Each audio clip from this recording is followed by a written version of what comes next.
Zu Hause, ich bin zwischen den Felsen hier geboren und das ist sozusagen mein Lebensraum.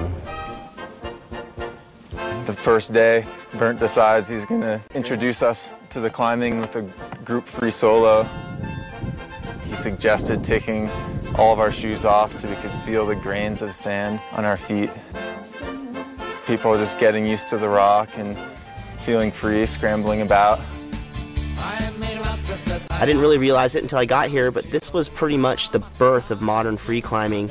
In the late 1800s, already people were starting to do gnarly technical free climbs on these towers.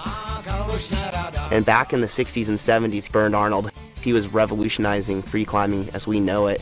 Mitte der 60er Jahre alle schweren Routen, die es hier gab. Und dann war es folgerichtig, dass ich ja dann auch verstärkt neue Routen geklettert habe. These were by far the hardest and scariest climbs in the world at the time. Arnold's high standard became a legacy for those who followed. 30 years ago, when I started climbing, was the goal of climber, make some route which is so bad protected, make very hard to repeat. Make first ball 20-30 meters over the ground.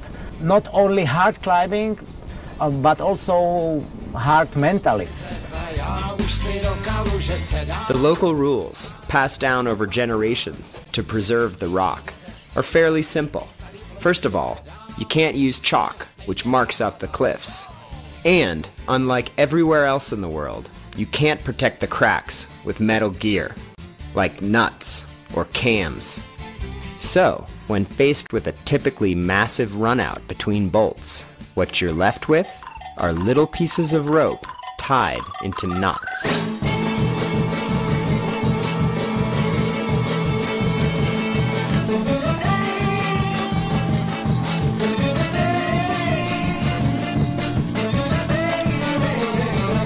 I like climbing with this knot.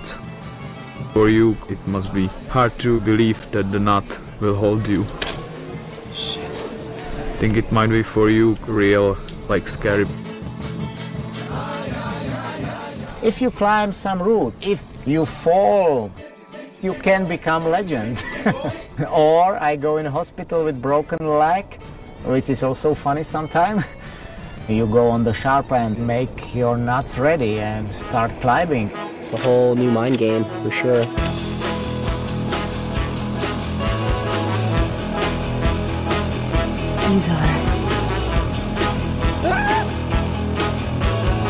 I wasn't trusting it when I was up there.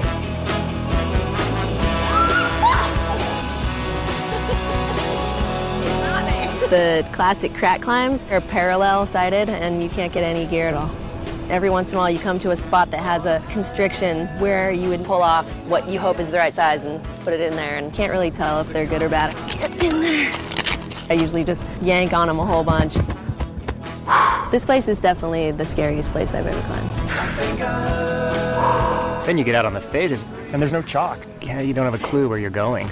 All of the talismans that you have against the danger of climbing are kind of taken away from you.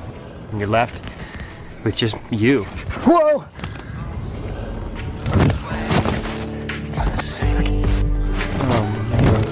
Whoa!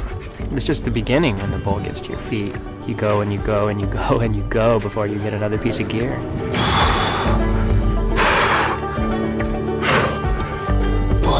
I thought I was gonna fall like 100 feet out of that thing.